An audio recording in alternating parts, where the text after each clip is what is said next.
Vous savez que notre pays est en crise.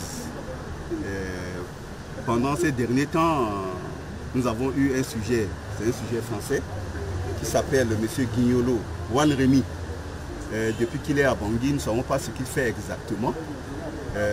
Toujours est-il que la police était sur ses traces. C'est ainsi que la police, l'ayant suivi, a demandé à ce que, a informé le parquet pour qu'il y ait une perquisition. Effectivement, vous savez qu'en état d'urgence, la police, que ce soit la gendarmerie, n'a pas besoin d'avoir un mandat de perquisition pour opérer. C'est ainsi que nous avons donné notre aval. Et toujours est-il que nous avons descendu avec la police à son domicile et nous avons perquisitionné son domicile. Et vous avez, comme vous le constatez, vous avez vu tous ces effets militaires qui se trouvent devant vous.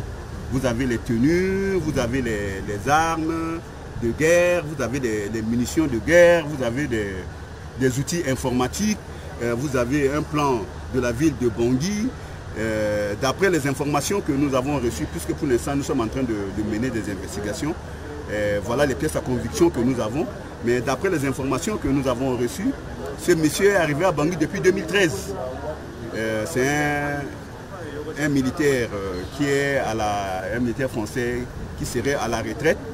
Et il faisait partie du groupe de René Tho. En 2013, c'était lui qui était chargé de former les Séléka au camp de Roux. Et il se dit consultant. Ensuite, il dit qu'il est de la presse. Mais d'après tout ce que nous avons reçu chez lui, on n'a reçu que des effets militaires et nous n'avons même pas reçu, même pas un petit nagra, y compris même des micros. Vous-même, vous avez devant vous tous les effets qu'on a pu récupérer à son domicile. Et nous avons demandé à l'OCRB, qui a fait cette opération, que nous tenons d'abord à les féliciter et à les saluer de leur courage, de tout ce qu'ils ont fait, mais de monter la procédure.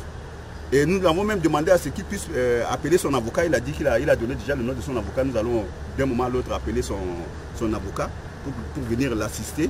Et il va bénéficier de toutes les garanties de droit que la loi accorde à un présumé criminel.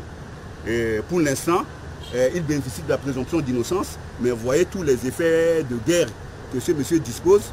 L'OCRB va monter l'enquête rapidement en procédure de crime flagrant et le ministère public, c'est-à-dire le parquet, en avisera.